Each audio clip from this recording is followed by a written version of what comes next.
one of each. Oh my gosh, I'm so dumb. Sorry. Aaron? Sure, there you go. Okay, so.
Good evening, everyone. I will now call this meeting of the Derry School Board to order. Please stand and join me in the Pledge of Allegiance.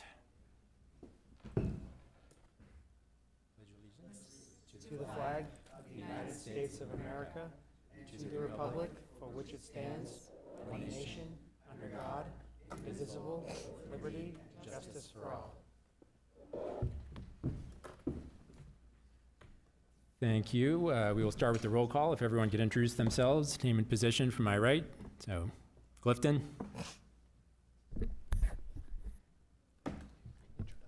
Roll call. I'm Dr. Clifton Dancy. I'm the Director of Information Services and Transportation Coordinator. Jane Simard, Business Administrator. Joe Crawford, Assistant Superintendent. Michael Thiel, School Board Chair. Jen Thoreau, School Board Vice Chair. Jamie Carew, School Board. Jenna Paradise, Secretary. Jason McLeod, School Board. Thank you, everybody. Tonight's first item will be the consent agenda.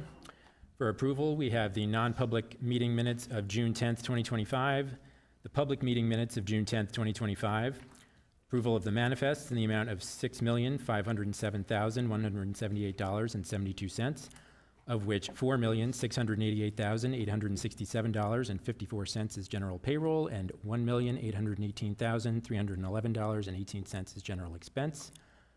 Approval of the following nominations: Abigail Brady, Special Education Teacher, Gilbert H. Hood Middle School; Chelsea Garali, Teacher, Grinnell Elementary School; Nicole Habib, Wellness Teacher, West Runningbrook Intermediate School; Roxanne Kino, English Language Arts Teacher, Gilbert H. Hood Middle School; and approval of the following resignation: Christine Arbor, Special Education Teacher, Deep.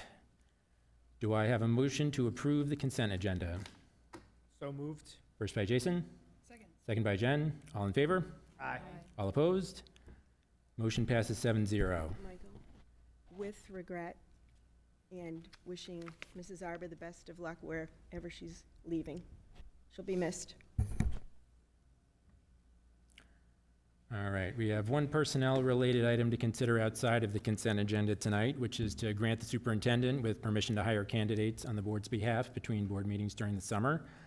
This request comes up at the last June meeting every year, the purpose of which is so the superintendent is able to make offers to candidates during the longer breaks there tend to be during board meetings over the summer. We do not meet again until July 22nd after tonight. Did anybody have any questions about this before we vote? All right, I will take a motion to grant the superintendent of schools with permission to hire on behalf of the board through the end of August. So moved. Second. We'll call that a first by Jen and a second by James. Jason. All in favor? Aye. All opposed? Motion passes 7-0. All right. We have no appointment presentations tonight. So the next item will be delegations and individuals. At this time, residents of Derry, parents of currently enrolled Derry students, and employees of the district may address the school board on matters that pertain only to school and district business for a period of time not to exceed 3 minutes per person. If you would like to speak, please come up to the microphone at this time and state your name and address for the record.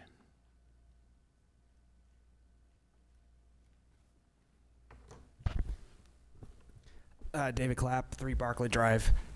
Just wanted to give my opinion and some thoughts on what was discussed last meeting regarding the renovations at West Running Brook, the locker rooms. So, you know, I agree that when you have surplus budget funds, the district is allowed to do what they see fit with them. But in this case, when you talk, you're talking about a $400,000 renovation compared to, like, in the past we talked about a $20,000 demographic study. You know, the magnitude and the scale of those items is pretty big, and it's capital renovation on top of that. And I'm all for it. I am, especially if it gets approved by IDA and it gets funded by the federal government. No problems there. But if it doesn't, I do think there's better ways to handle this kind of situation. We talked about last year and a half about capital reserves, right? That's been said ad nauseum. My unsolicited advice on this would be, whatever you guys decide is that number for the capital reserve, add $400,000 to it and bring it to a vote from next March, and then do the project. That would be because you got to remember, the town of Derry overwhelmingly supported a $24 million bond at our behest, aggressive behest, and I don't think it's good, especially for a project that's not even on the capital reserve list, if I remember correctly. So I would think twice if the feds don't cover it. That's all I really have to say. And yeah, so, and the only other thing I would say is, when you do, granted, when you use unspent funds, it's not taxed, but, you're taking away $400,000 that can be given back to the taxpayer after we just asked for $24 million. So I would seriously consider that if the federal government doesn't cover this cost. I'm sure you guys have thought it through pretty well, but the optics, if people were paying attention right now, I think they would have a problem with it, quite frankly, to be honest. And if I was still on the board, I would have a problem with it, not that that matters. No, it doesn't matter at all right at this point, but that's just my feelings. But take care, guys. Have a good summer. Take care. Thanks, David.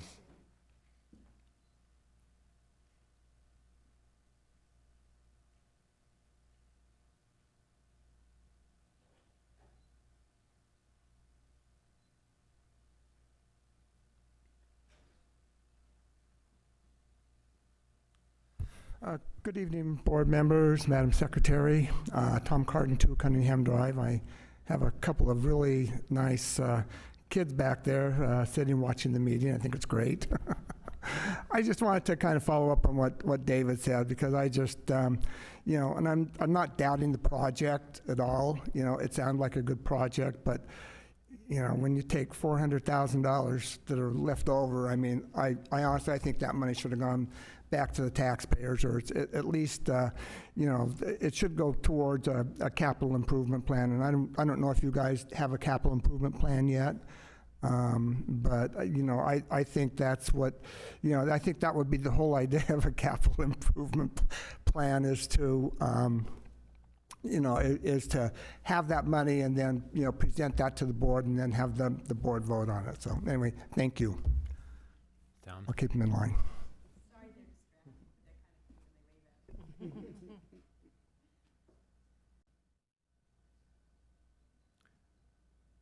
All right, I'm seeing no one else come to the microphone. However, we will keep the public comment period open until 6:34 p.m. No student members tonight. Anthony's away on vacation, and I don't believe we have a new member from Next as of yet. So we will move on to deliberations. The first item is going to be Dr. Dancy with the data governance plan. Under RSA 18966, the Data Privacy and Security Act of 2015 or something like that, every year I have to present to you our updated data governance plan for board approval, and so I provided the entire plan for you in the packet and an executive summary for the public to be able to see. We don't put the whole plan out in public because it would kind of destroy the whole idea of data security. So anyway, if you have any questions, now's the time. Otherwise, I would ask for approval of this tonight for the yearly record. Did anyone have any questions for Dr. Dancy? All right, hearing none, do I have a motion to accept the data governance plan for the 2025-26 year as presented? First by Brenda. Second. Second by Jen. All in favor? Aye. Aye. All opposed? Motion passes 7-0. Thank you.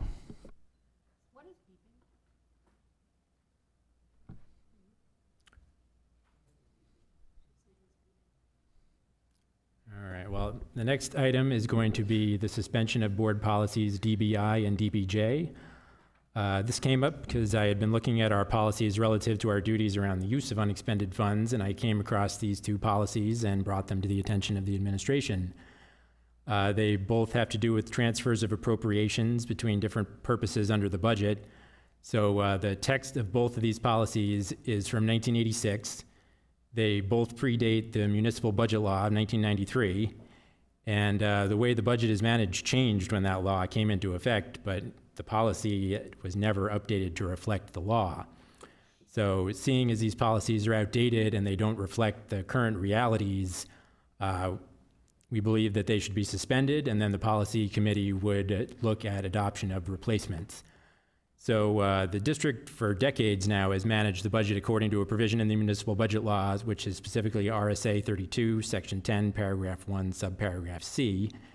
And that provision allows for a bottom line budget where transfers between accounts don't need to be made so long as the expenditures are properly classified under the appropriate account code and the bottom line budget appropriation is not overspent.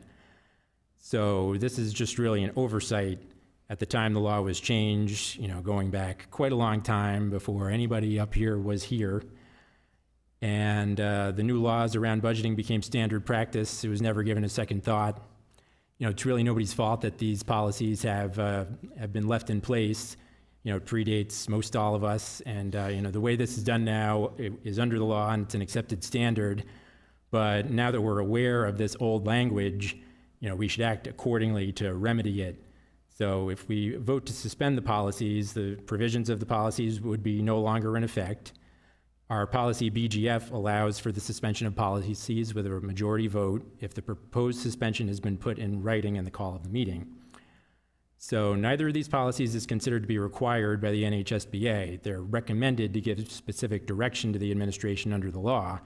So in the absence of the policy, the district would still be expected to follow the law as they always have in the way that they always have. The net effect of suspending the policies would have no impact relative to the district's accounting. It would just be taking away these ancient rules. So, the next step, once they are out of effect, the policy committee in its next meeting should look at new policy language for both of these policies. So I don't think that this is a controversial issue. We have two 40-year-old policies that, as an oversight, were not updated when the law was changed 30 years ago. They don't reflect current accepted practices, which are in line with current law. So I think now that we're aware of these policies, they should be suspended because given the circumstances, it doesn't make sense to leave them in effect until they can be corrected. So that's my thoughts on this item. Does anybody else have anything to say? Jane, we followed the law correctly? Or correct? Yes, we do. So that would be the first stop. The first place to go is the law and then the policy. Correct. We are following the law. Yes. I'm disappointed that this wasn't brought to the policy committee. We had 2 weeks to have a meeting and bring first reading. I have an alternate policy. I don't know why that wasn't brought, why you didn't ask to have a policy committee meeting. We have a policy committee for a reason. Well, that can be the next step to, introduce new language in the policy. But for now, we don't need this language to be in effect.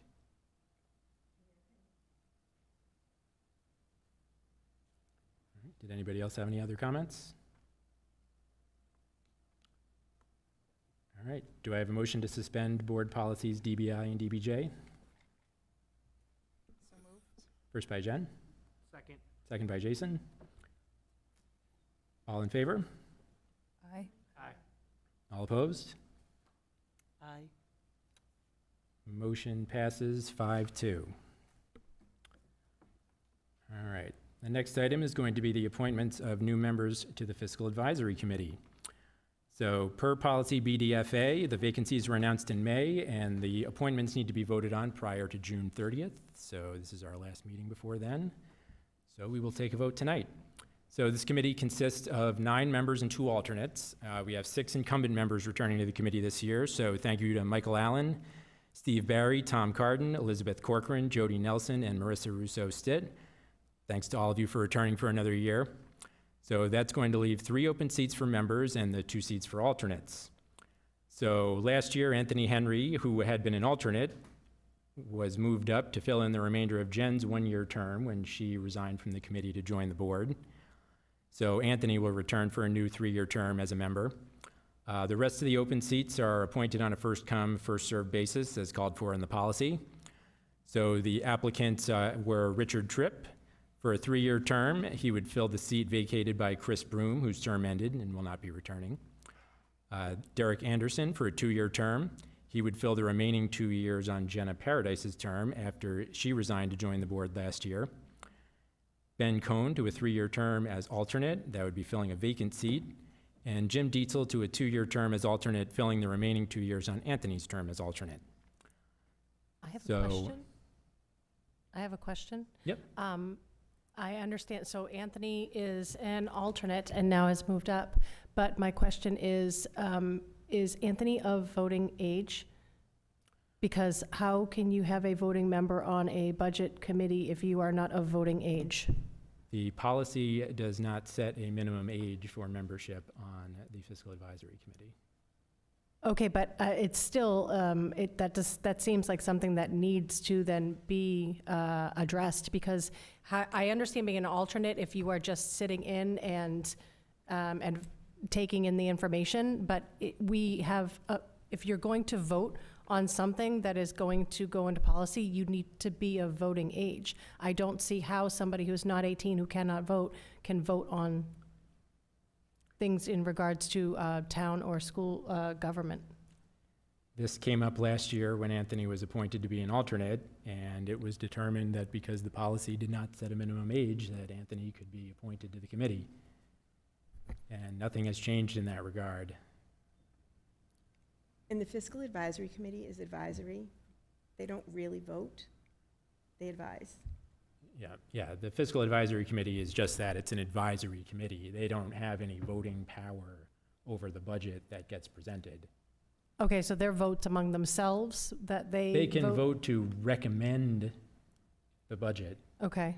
but I just want to make sure that we are following, because that, it seemed like there was a loophole in the law of something, and I want to make sure I that don't this think is that falling the under the Fiscal law. Advisory Committee is something that's even called for in the law. Okay, Like there's no law governing the Fiscal Advisory Committee. okay. No, I and it's just, different than a budget committee, which other districts do have a budget committee. And a budget committee's proposed budget is actually on their warrant. So they'll have a budget committee proposal and a school board proposal. So that, there is a difference between budget and fiscal, so. Yeah, I mean, towns can have, you can have an elected budget committee, and the elected budget committee, you have to run for office to be on that committee, and elected budget committees actually have, essentially veto power over the district's budget. An advisory committee is just that, it's advisory. okay. It's Like not I an said, I just, elected position. I it mean, seemed like there was some sort of loophole. I didn't want to get in trouble We here. could have the board could form advisory committees on other things than the budget. And, similarly, you could have students on these committees. They're, they don't have any, they don't have any real power over anything. They're Okay. advisory. All right, thank you. We did have a budget committee for 1 year.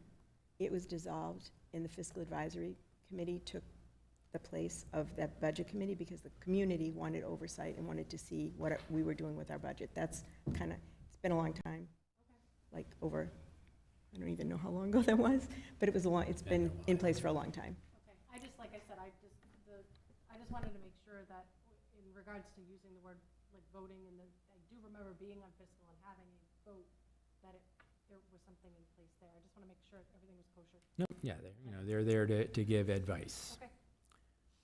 Sorry, I interrupted you. Go Oh, ahead. no, that's right. Does anybody else have any other questions? All right, so then I will take a motion to approve the following nominations to the Fiscal Advisory Committee. Anthony Henry to a 2-year term, Anthony Henry to a 3-year term as member, Richard Tripp to a 3-year term as member, Derek Anderson to a 2-year term as member, Ben Cohn to a 3-year term as alternate, and Jim Dietzel to a 2-year term as alternate. So moved. Thanks for stepping up. First by Jason, second by Brenda. All in favor? Aye. All opposed? Motion passes 7-0. And I would echo that. Thank you to all of you for stepping up and giving your time and expertise to helping the district craft a budget. We look forward to seeing all of you in the fall. The last item to deliberate is going to be the appointment of a school district clerk. So the school district clerk position is required by state statute. The main responsibility of the clerk is to prepare the official ballots for the district election. Our incumbent clerk, Tina Guilford, has applied for a full 3-year term to return. So did anybody have any questions or discussion on this? All right, hearing none, I will take a motion to appoint Tina Guilford to a 3-year term as clerk of the Derry Cooperative School District. So moved. Second. Jinx. We'll call that a first by Jen, a second by Jason. All in favor? Aye. Aye. All opposed? Motion passes 7-0. All right, the next item on the agenda is going to be Jane with her business administrator's update. Okay, thank you. I wanted to include some photos of all the work that's been going on since the last board meeting. And since we don't have another meeting until the middle of July, all these projects are going to look significantly different. So just wanted to put something together. Thank you to Jonathan Harding and Cliff and Joe and Jeremy for photos and putting it together. There's a lot that's going on since the, as you know, the scaffolding started before staff got out, but a lot of work has happened since the students and staffing have left the building. So the banding project at West Runningbrook, it's a, take a drive through. It's a great project to go look at. These are obviously the beginning pictures. Just wanted to include these so the public and the board is updated on what the project is looking like. And right now, this is one of the final, the most up-to-date. You can see the scaffolding has now reached the top level, and if you were to go by there, there are workers inside the scaffolding, and sometimes we've had people say, oh, the scaffolders weren't there today, but they're behind the green screen they've actually already started doing demolition of the banding. So that project is moving along very quickly, and so far we've been very happy with their communication and the way that they've kept the property, the integrity of cleaning up after themselves and making sure it's a safe, secure site. The roofing projects, as you know, this summer the projects were Gilbert H. Hood and Grinnell. The materials have all been delivered to both locations. They've already, as you can see over at Gilbert H. Hood, they've already started the work on the roof. And you can see on the right-hand side, they've already stripped all of the roofing materials off, and they're up there doing their work. And as part of the roofing project, the integrity of the chimney needed to be addressed, and so as you can see there, all of the deterioration on this portion of the brick. So they've been up there. We contracted with a mason through Tech Roofing, and they're up there. The masons are working on that, fixing the chimney there. And the materials have already been delivered to Grinnell, and they are working over there as well. I also just wanted to, so those are the 3 projects that we're working on this summer. Just the banding at West Runningbrook, roof at Hood, roof at Grinnell. But there are other projects that are going on in the district that are not part of the bond, and I just thought I'd give you just a view of what's going on and what our custodians have been doing. So that's actually the gymnasium, or the gymnasium at South Range. They're having flooring done, and so they have to have an abatement in some of their classrooms. So this is what our custodians did, moved out multiple classrooms and had to move it all into the gymnasium, organize it by classroom. If it looks overwhelming in a picture, go over there and see it. It's just very overwhelming And huge props to our custodial team over there. It's amazing what they've done. So these are just pictures of what our hallways look like right now. And if you think about it, the teachers just left last Monday, and how much the custodians have gotten done in the library, getting all the computer bags and everything is getting set up. Another picture of everything out in the hallways. That's actually a hallway. You can barely get yourself through past that door. These are all of the classrooms. All the furniture has to come out of every classroom. They strip the floors, refinish the floors, and then wash down all of the desks and the chairs and make sure everything is clean to start another year. And that's what the room looks like once they've taken everything out. So every classroom ends up looking like that. And then they move it all back in after the floors have all been done and get all shiny again. And then they go back into looking like beautiful classrooms with all of the furniture in there. Now, this project is not a regular maintenance project, but if you remember a year ago, try to see if I can point it out on the, back in the corner here, if you remember, there was a light that burst and caught fire, and so the some of the burning embers got onto the gym floor, and it made burn marks on there. We had the insurance company come down. Of course, they try to, let's do baby steps, see if you can sand it out, see if we just refinish a certain spot. Jeremy went through all the processes that Primex recommended, and it still never brought the floor back to the integrity that we had it or that we wanted it to be like the original floor. So Primex is paying to refinish the gymnasium floor. So everything, again, just like all the classrooms, everything has to get moved off of the gymnasium floor.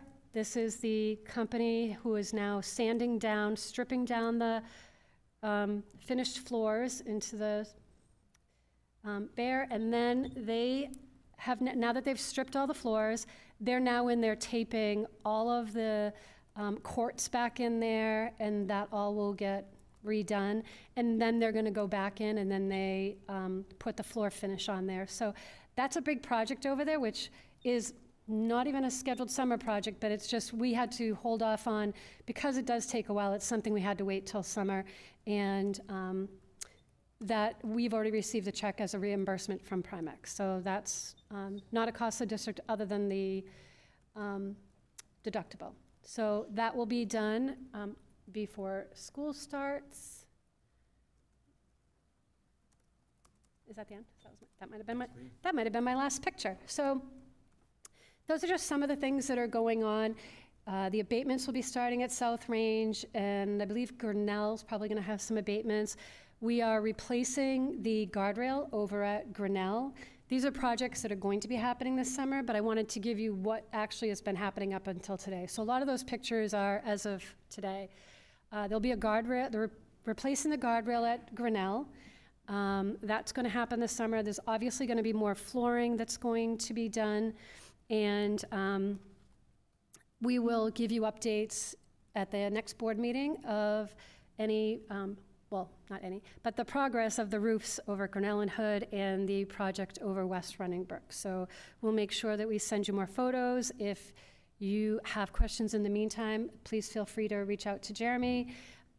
We continue to have online meetings. Mark Jobin is involved in every step, every email, and ARM has been out on site at both schools overseeing the roofing project, so we're very happy about that. One of the other projects, actually that is part of the bond, is the repair of the chimney at Grinnell. Now, because that is a, we're having the, as I showed you the picture, that the chimney at Gilbert H. Hood is being repaired. There's already a mason on site. Their lift is already on site. So we received pricing from them to do the chimney at Grinnell. So it would be less expensive since they're already on one of our properties. And their price came in at $49,394.50, which is $5,000 more than the original estimate that's on the bond. The bond estimate was $44,000. Part of the increase over the $44,000 is that we included putting on it a chimney cap, and also when they went back up there at a second look, some of the parts of the chimney were a little bit more deteriorated than when we had originally done the assessment for the bond. As you remember, we've done those assessments a long time ago. So we're pretty pleased that it only came in $5,000 more than our original estimate, and that the same mason will be doing both projects. So they'll be moving from Hood right over to Grinnell. Jane, I have Yes. a question. The cost of the chimney over at Hood, where is that coming from? Because was that part of the plan, or you said they've discovered that because they were up there? Yeah, so they would discover that that was up there. There is contingency money that was included in the bid from Tech Roofing for the roofing project. So it will be coming out of the contingency. So there is no additional cost over the bid amount that the board approved. Okay, thank you. You're welcome. So, so far, we're really happy with everything that's going on, and we are happy to give you any updates as they come along. Gale Associates had a site visit over at South Range last week. Jeremy met them over there. They wanted to go out, take another look at the exterior. As you know, that exterior is on the schedule for next year. So that work is already starting. We're a year ahead, and it's going to take that long to plan it, do the design, go out to bid. We're also going to be working on, I know Mark Jobin is starting to prepare who we're going to look at for the roof and the door replacements, because that also is going to be a very coordinated project, because there are a lot of them, a lot of doors and windows, and we're hoping that that is also part of the project for next summer. Lastly, outside of maintenance, and there's a lot of maintenance that's going on outside of those major projects, as you can imagine. And also, we're working in finance. We're trying to, our fiscal year is July 1 to June 30th, so we are in the throes of trying to close out our books at the end of the fiscal year, and I'll be sending you out some budget reports by the end of this week so that you can see where we are. And some of the numbers may change slightly because we're still waiting for invoices to come in from our vendors. You know, for student, waiting for our June payment. We're waiting for a lot of the out-of-district placements. They don't do their billing until the end of the month because the students are still in service. So it will change slightly from what I gave you this week, but that's where we are, and that's all I have for an update. Thanks, Jane. I did have a couple of questions. I mean, first of all, I did, Jeremy caught me a few days ago and told me to go check out West Running Brook, so I took a drive around there. So it's good to see, that work is being done. They already, this was last week, and they already had several sections of the concrete out, so that's moving along pretty quickly. And then I did have a couple of questions. So the chimney at Hood, doing that work, that wasn't expected. That came up as part of the roof. Correct. So that was Tech Roofing that's doing that roof. So did they subcontract the chimney work, or are they doing it? They have a mason that's going to be doing it. Yeah. And ARM is the one who facilitated that. So I believe it was Brian, who's been our contact through ARM. He's been out there with them. So it's not the roofing contractor trying to find, that's making sure it's going through our consultant as well, and Mark Jobin. So, yes. And Mark Jobin reviewed the proposal, reviewed what they were asking for, and Mark Jobin also agreed with it. All right, so there's no bid to approve for that project, so there's nothing that. No, because it's theirs. Yep. All right, I had, one more question going back to David's comment tonight. I mean, do we have any update on the federal funding for this West Running Brook project? I don't. I know that Laura did submit the grant. She's waiting for the activity to get approved. I know that Jeremy and Laura Powers met with Tim Carney from the state out at West Runningbrook. He toured the locker rooms, and there's additional paperwork that needs to be done, that needs to be submitted, so we're working on that. And, we're just patiently waiting for the state to approve that project. Yeah, I mean, what's the expectation at this point? Does this sound? Well, I think we're hopeful that they're going to approve it. Tim Carney seemed positive about it. It involves a lot of, we have to go through the state fire marshal. Obviously, we had to use an engineer an architect for the plans. But I know that Laura is on top of it, and it's moving forward the best it can be at this point. All right. Yeah. So, yeah, I was all in on this project, if federal funding is going to cover it, but I don't disagree with David that I have a hard time doing a project of this magnitude out of year-end funds. And especially, because you're not planning to go out to bid for this project either. For the locker rooms? For the locker room. We use a contractor who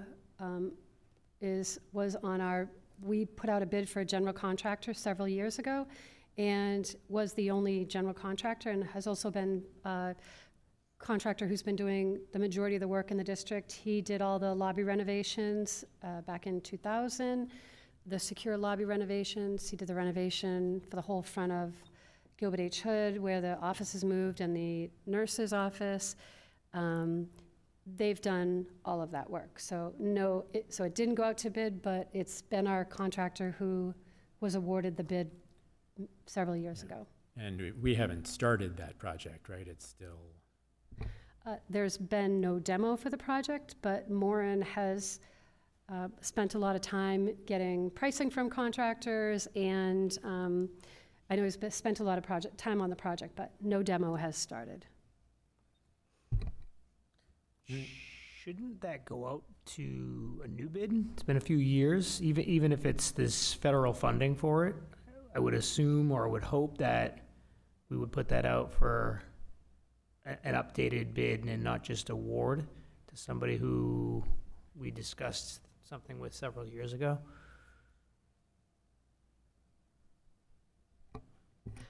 Sure, and a lot of times you can also have a sole source. So if it's somebody who you've had experience with and you're working with in your district, you can have a sole source as a bid. But like I said, it's been a contractor that we've used who has consistently done our projects on time and within budget, and has given us a quality product at the end of every project.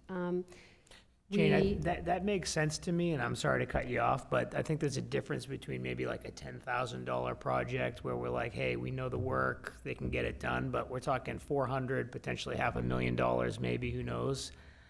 Regardless of the funding source, that should, just to have something to compare. Because I'm in agreement. I think it's needed, but it certainly was never, hasn't been part of the discussion along the way over the last 2.5 years, where we've basically only talked about facilities and projects. So regardless of what happens, it should go out to bid, in my opinion. And I even think with the chimneys, today's the first we're hearing about it. I don't think it was brought to facilities. There's been no discussion. There's been no mention. I understand there's contingencies, built into the project and built into what we're looking at, but something like, what are we talking, $100,000 probably in 2 chimneys? I would hope or ask that this be brought to a committee to discuss, and at least as an FYI. I do appreciate the pictures and the presentation, great job and all of that, but I'm a little concerned that we've got these chimney issues, and it's kind of just like, oh, by the way, we have 2 chimney issues. It's $50,000 that's coming in. So The Grinnell chimney was one of the bond I'm saying projects, hood. but the hood chimney Yeah. would be the. I mean, it's still 50 grand. So I mean, listen, guys, we got together, we called a meeting so we could pick brick. And then we have a chimney that's $50,000 and we don't know about it. You know what I mean? The whole committee got together at West Running Brook so we could select brick. And we don't hear anything about a chimney. It's frustrating. The chimney over at Hood was part of the original, hold on, sorry, because I have all of the information here. They're over there doing the masonry over at Gilbert H. Hood. The reason why we're bringing we didn't take a lot of the time, or take more time for the chimney at Grinnell, is because they're going to be, it's more of the timing of it because the mason is already at Hood. I've not signed, if you want to go out to bid on it, it's just the chimney won't get done. The chimney just is not going to get done this summer. And I understand what you're saying about bringing them forward to the full board. Hold on, just getting The Grinnell chimney, was that part of the initial project plan? Or was that something that was just uncovered recently, right? Exterior repairs to the Grinnell chimney was part of the bond proposal. That's part of the bond for $44,000. It's a line item in the bond, yes. Okay. And so that is the one that, correct, it did not go out to bid, and we had them give pricing because in talking to, I just did a Zoom with Jeremy and Mark Jobin on, I think it was Friday, about the chimney over at Grinnell. And because they're doing the roofing work, and since the mason was already on site at Hood, that's why we asked to get a price. If we want to go out to bid on it, we would just have to delay it, and it just wouldn't get done because the roofing is happening now. I mean, this was a recommendation from Mark Jobin that we Yes. have the mason on site. I would imagine, we were probably getting a little bit of a break on those mobilization costs. Right, by them because already originally having equipment on site. Right, originally the price was going to be higher, but since they were already going to be on site, so the price was $49,394.50. And again, that's going through Brian Toner, Mark Jobin, Jeremy, and with their recommendation, using a mason that's already recommended by Tech Roofing and ARM, that's why they are recommending using them. No other part of the project, all the other projects obviously are large amounts of money. All of those would go out to bid, and all of them would come before the board before doing any projects. For this project, it was, again, $5,000 more than what is posted for the bond. So it came in very close to what the budget was and supported by the people who are on site on the project. Thank you. I don't disagree with you, I'm trying to be transparent. We just did this on Friday, and if I had to wait, no, sorry. So, I know, yeah. So on site, I'm bringing it to you as quick as I got it from Friday. Yeah, thanks. Thanks, Jane. Jane, I have a question about the locker room. Oh, sorry, are you still looking something?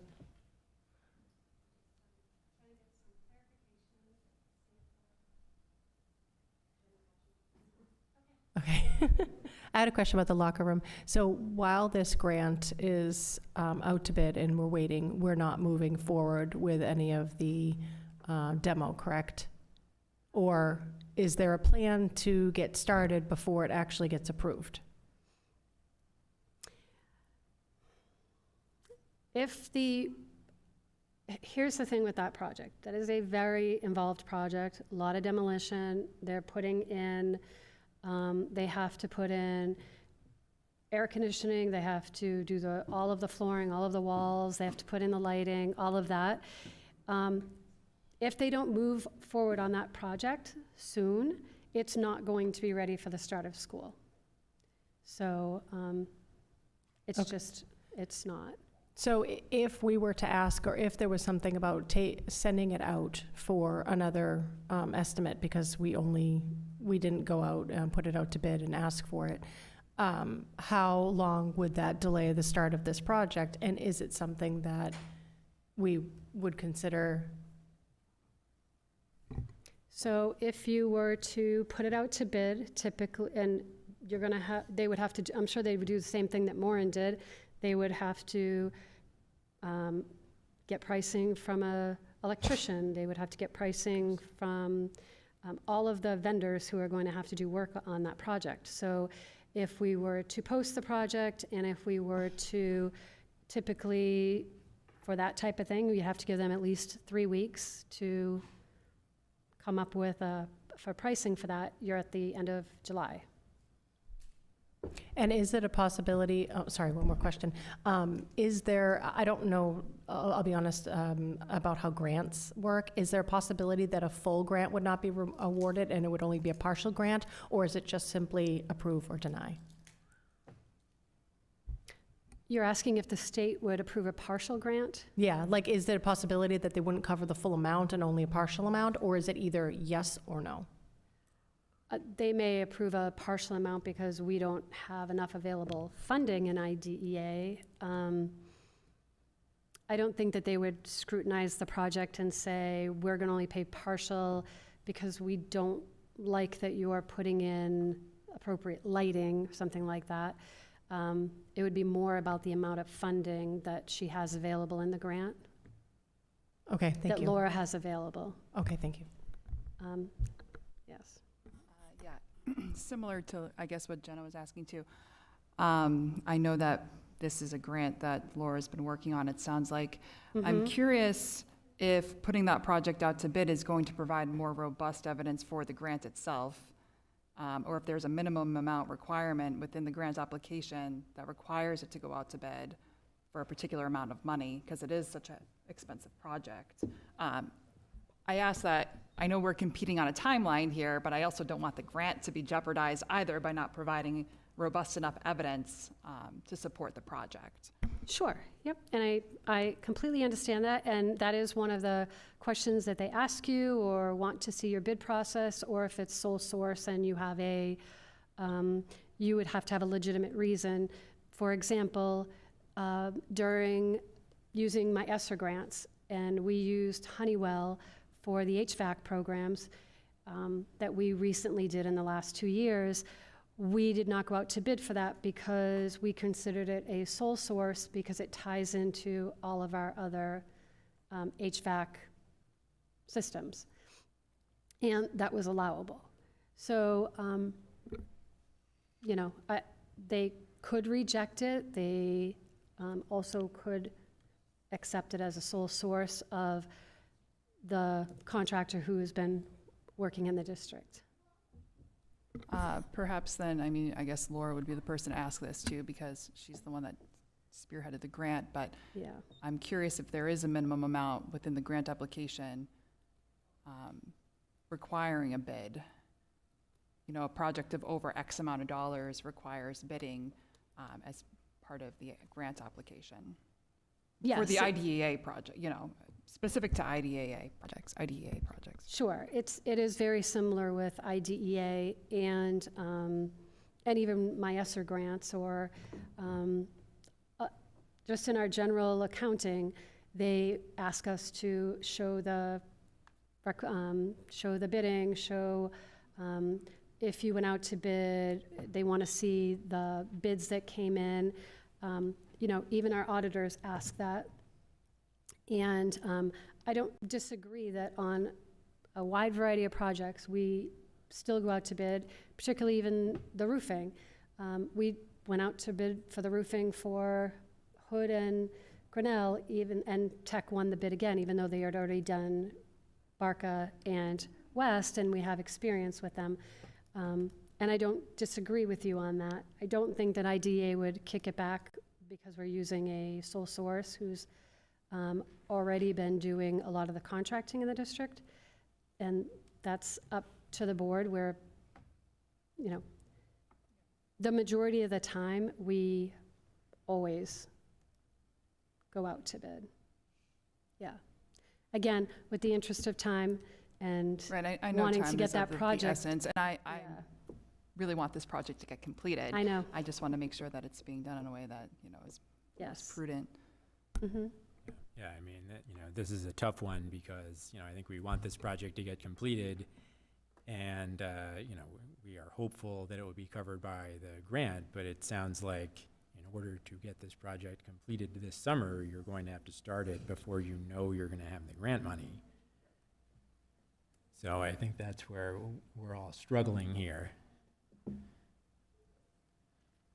So I will say Jeremy is watching.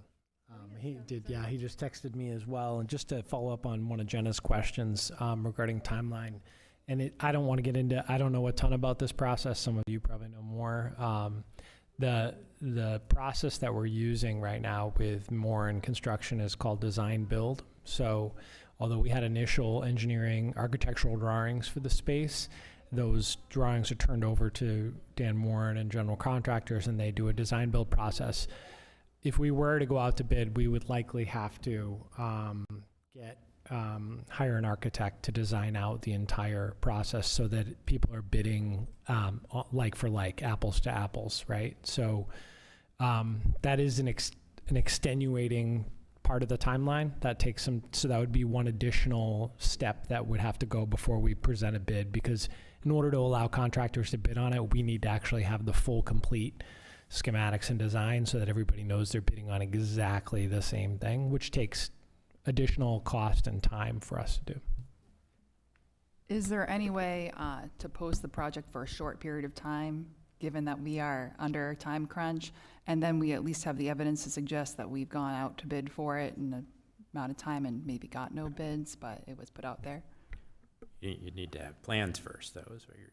Yeah, I guess first step, we would have to contract with an architectural firm to do complete drawings, which would take probably several weeks. And then once we get those, we could then post them, and then we'd have to wait. And then most bidders would, as Jane said, it's all subcontracted work, so they'd have to then go out and do their own pricing for electrical, plumbing, and all that kind of stuff. So I know, Jane, you said like 3-4 weeks. I'm thinking that's probably not realistic if we have to engage with an architect. So based on what Jeremy is saying, I think if it's this summer, going out to bid is not going to be possible. Can I just clarify something? And I apologize because Jeremy's making sure he's giving Joe and I clarifying information. The chimney at Grinnell was on the bond for $44,000. So that is one that we're using the mason who's doing the chimney at Hood. The chimney at Hood was included in the original bid by the roofing contractor. So that's already been included. They included it. They had received pricing from from a mason. So there was no additional price for that outside of the original bid. There were 3 items, though, Jason, I just want to make sure I run these because I wanted to pull out the email. The additional things that would be coming out of a contingency at Gilbert H. Hood is doing repairs to the cupola, which would be $4,595. And they would also be doing for $26,995. They would be doing repairs to the fascia to provide solid and stable surface for proper anchoring, which would be about 600 linear feet that they would be doing. And they had a third one, which was for $3,995, and which had to do with some work on flashings and installing shingles to match existing color, and installing new copper step flashings, and installing ice and water shields over the copper step flashing. And all of these will be posted with all of our original documents. So apologize for the confusion. Thanks, Jane. Appreciate you clearing that up. You're welcome. Again, I don't want to add more confusion, but Jeremy is typing away. I know. He's only in Ware, so he could probably get here in an hour or so. So our general contractor, Warren, who we typically does a lot of this work, went out to bid for the sub work. So we did get competitive bids for many of the trades. I get 3 dots right now asking for a little bit more details, but Jeremy did say that Dan reached out to multiple bidders for the different trades that he would use in this project. I know that's not necessarily the same thing, but just wanted to give you that info. All right, I think, I mean, you know, my main concern with the project comes down to the funding, you know, and whether or not, you know, we're certain that this is going to get covered by federal funding. Because again, if we can get federal money to cover a project like this, like that's fantastic. But this is a large project if we end up, you know, if that funding falls through and we end up having to pay for this out of district funds.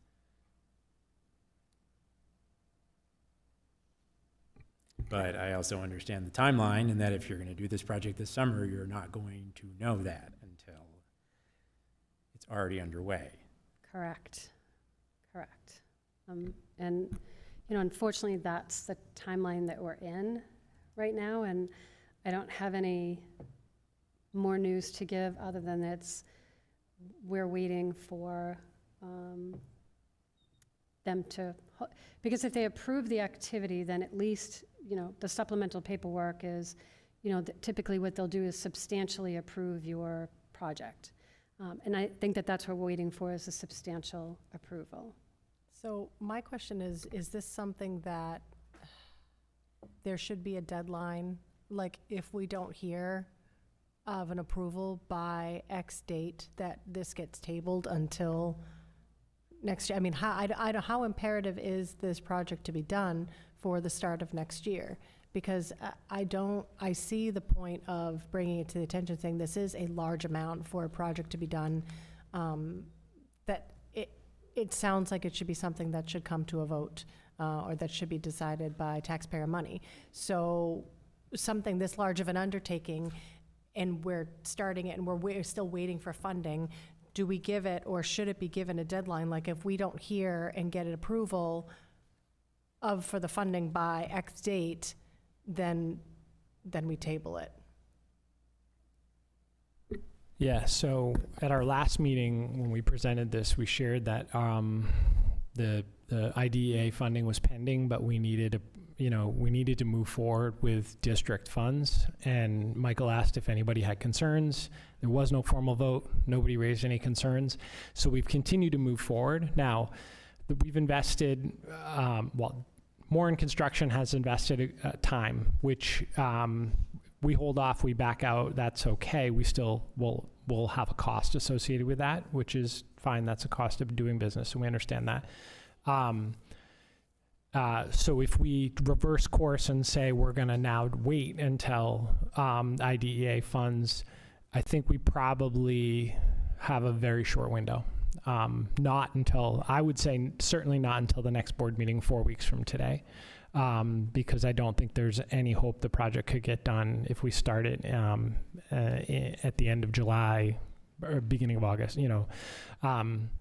So, you know, Dan's kind of mobilized. There's a whole lot of scheduling and sub work that kind of has to get everybody's schedule has to get done, and which I think Dan's already done. Now, as Jane said, we haven't actually started smashing things, but I think the demo is scheduled to happen very shortly. But, you know, obviously if the board wants to go a different direction, we just, sorry, that you had a second part of that question, how important is it? The planning for the use of space at West Running Brook after our last meeting, we had the administration move forward with a plan assuming this project would happen. So they've assigned classroom spaces, they've reorganized staffing and things like that. If we ask them to go back and do a contingency, I'm sure they can. Bill Fox and his team are outstanding. It's just they will need to then make some changes to staffing and things like that. Because we had a few different pieces up in the air still. We just got our, not that this matters, but it's all interconnected. We just got our federal appropriations for Title I. So we've been waiting on that for a while because technically West Running Brook may qualify as a Title I school. If that happens, we need to determine what staffing to put in there, which then we need to determine space.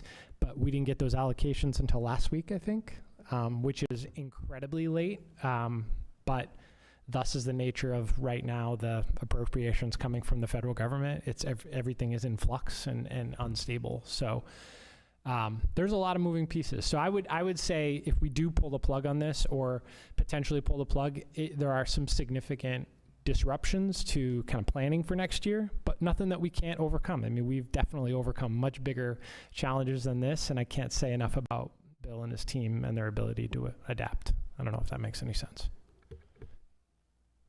So I wasn't here last week. I was at a graduation for Olivia. You didn't vote on spending this money?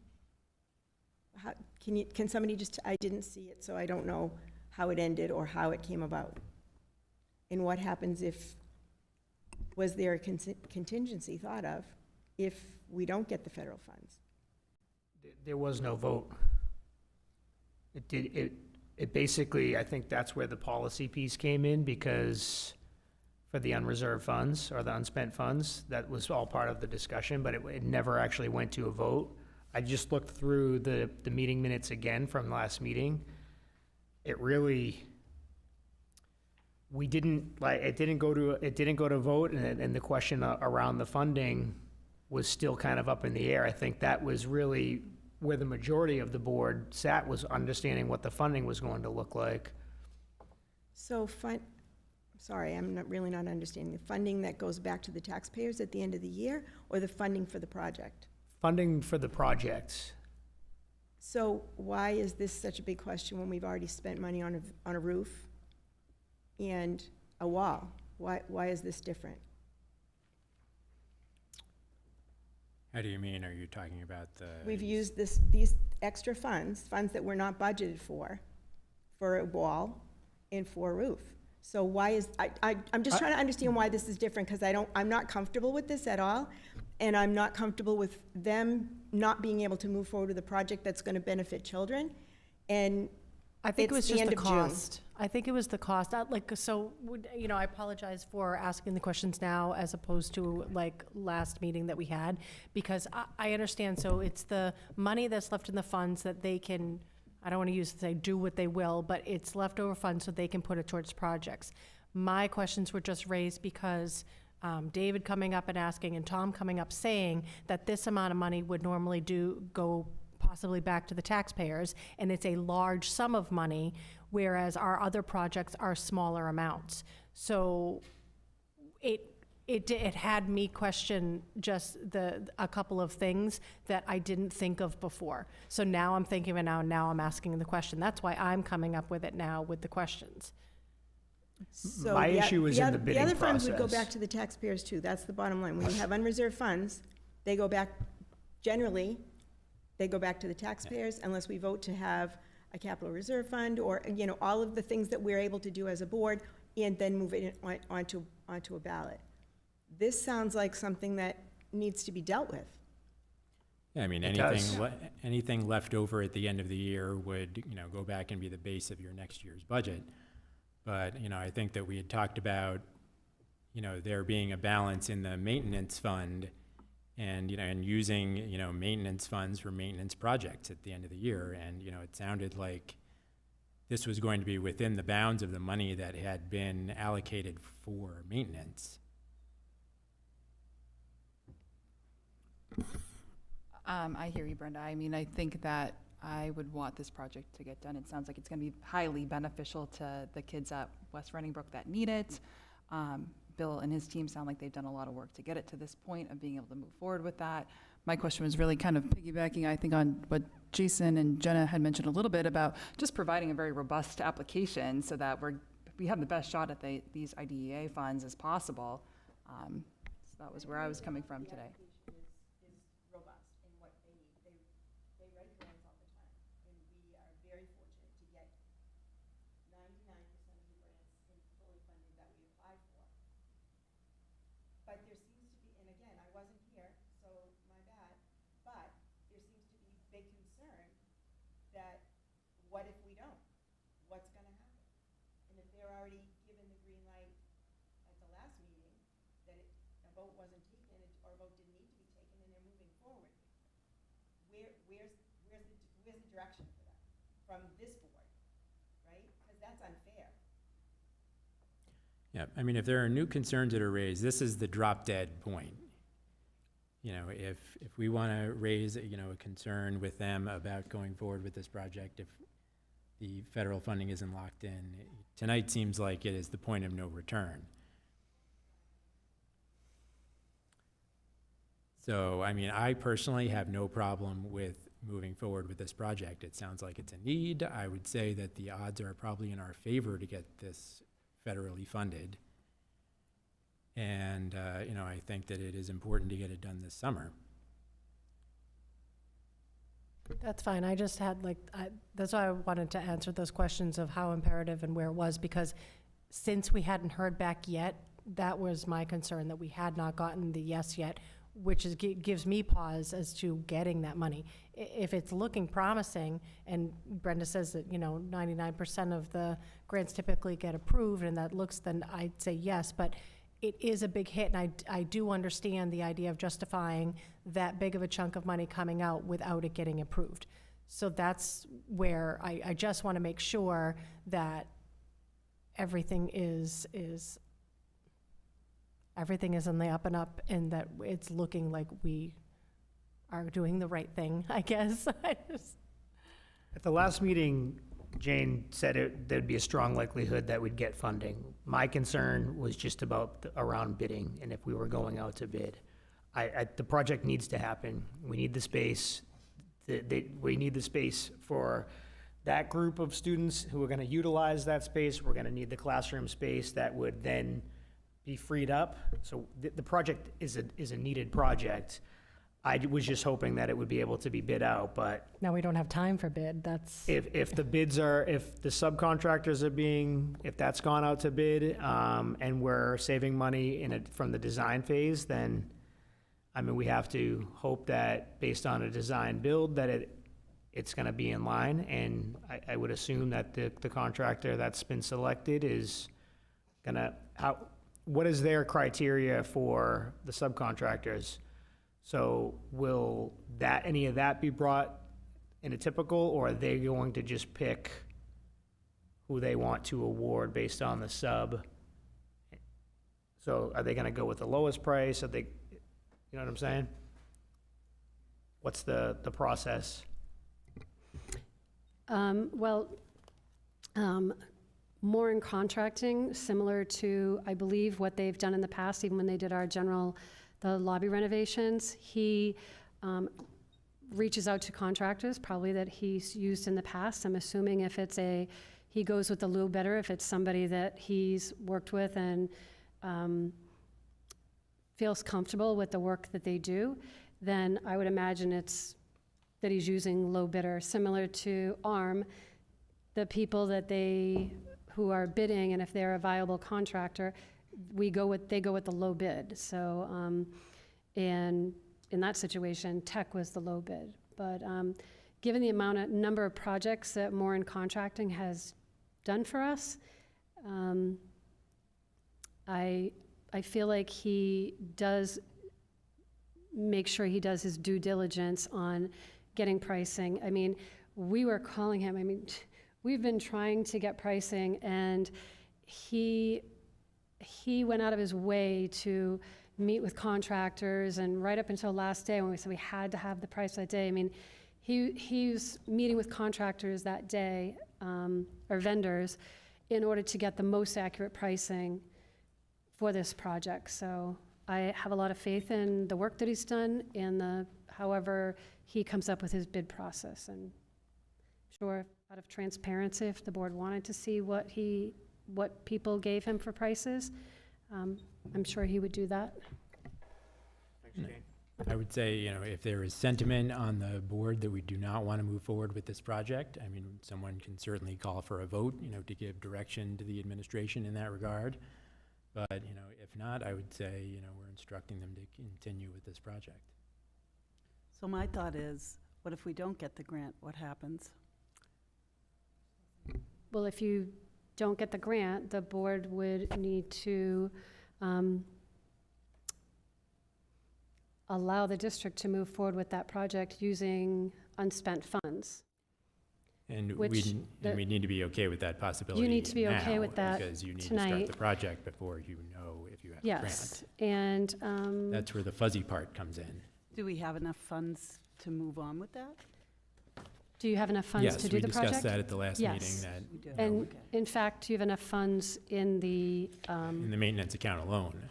2600 function code, which is facilities. So there were, when I'm just looking at some of the areas where there were surplus, some of it was utilities, some of it was health insurance. So it doesn't necessarily, the surplus doesn't necessarily come from projects that didn't happen. It comes from all areas that make up the facilities account in its entirety. So, and again, you will get all of these budget pages by no later than the end of the week. So the board doesn't meet for 4 weeks. Jane, can we get a status update in 2 weeks at the latest about where the grant stands? Yes. And Laura's out of the office this week, so I believe she'll be back on Monday, and we'll have her make sure she does that. Thank you. And there's no reason we can't have a special meeting if we need one to deal with it. But as far as where do you want us to go with the project? Knowing that if you were to make a decision tonight, you have to understand that it's possible that it's going to come from general funds. I'm personally fine with you moving forward with it, but, as I said, if there is a sentiment on the board that we do not want to move forward with this project, anybody would be free to make a motion.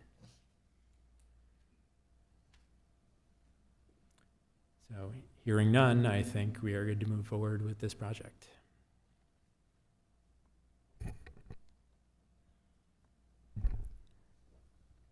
I just think it's gone too far to stop it now. It's gone too far. It's a result of restructuring. It's a result of moving forward without having all the pieces. But it's gone too far, and it's going to impact children and impact staff, and that's not good. So I don't think that we have a choice, but I really don't like it. I don't like not having a choice.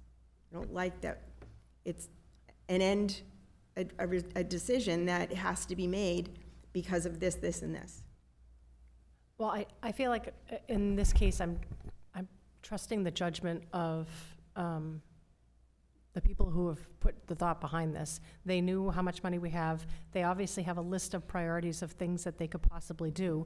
Everything is a priority when it comes to doing something for children, but they have deemed this like, okay, we have this money. What can we do? What should we do with this?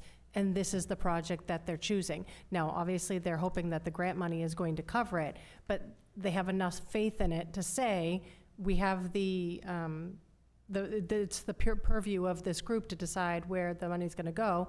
We're deeming this necessary, and everything, all the boxes are being checked, and we're hoping the grants are covering it. I don't see, at this point, like you said, it has gone too far, but I don't look at it like it's gone too far and fallen off the rails. Like, I think that we are trusting the judgment of.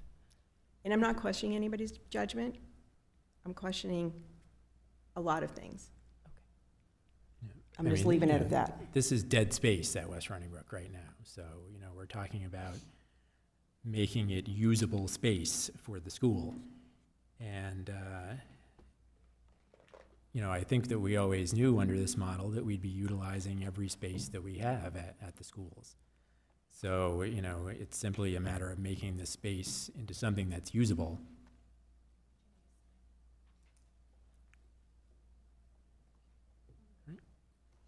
No other questions? All right, moving on.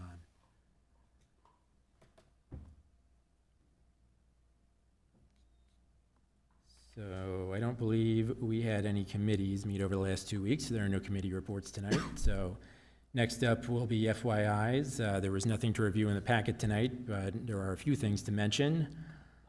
First of all, congratulations to all of our graduates throughout the district. Since our last meeting, we had the promotion ceremony for all of our Gilbert H. Hood 8th graders. That was back on the 11th. Pinkerton had their graduation back on the 13th. Both ceremonies were great as usual. It was nice to see all of our Derry 8th graders graduating middle school together. And Pinkerton got an absolutely beautiful night for graduation out on the field. And finally, one last thing. This is our last meeting before July 1st. When we reconvene in July, there will be a new superintendent sitting up here with us. I was expecting to be able to say goodbye to Austin with him sitting up here tonight, but he, and you can decide if this was an oversight or not, didn't tell me that he wouldn't be here tonight until after the last meeting. So I don't think Austin wanted the fanfare, but I don't think we can leave here tonight without acknowledging his many years of contributions to the district, in his many different roles. As being a school superintendent, in today's climate, it is not an easy job by any means. The superintendent is an educator at the end of the day. You have to be an educator first before you can be an administrator. But, once you get to being the superintendent, the bulk of the job is, managing and being the public face of, major organization, the major budget, and hundreds of employees. And I mean, it is a really heavy job, but, I feel like Austin never stopped being an educator. I know my son, knows, Austin as Dr. G, and every kid throughout the schools, I think, has probably seen Austin, come through at one point or another. Everybody knows Austin.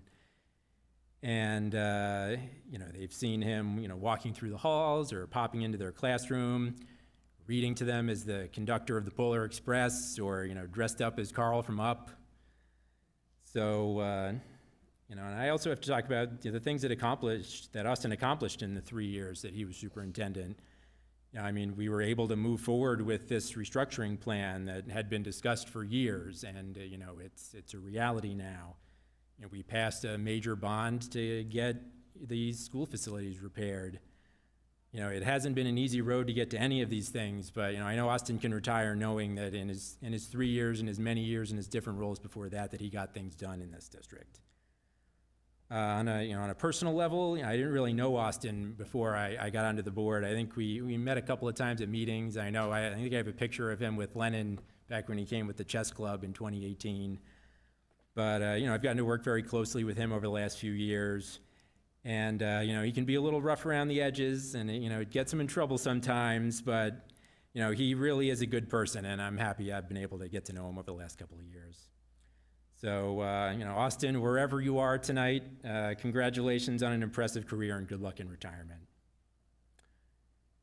Anybody else have anything they wanted to say? Can I say one more thing about Austin? I know it's maybe not my place, but I feel 100% sure that he's not watching, which is, but I have a hard time going away without just, all of us at this table have said things to him in private and in, small group settings, but I think it bears worth saying it one more time publicly. He has given 21 years of his professional life to this town, this community.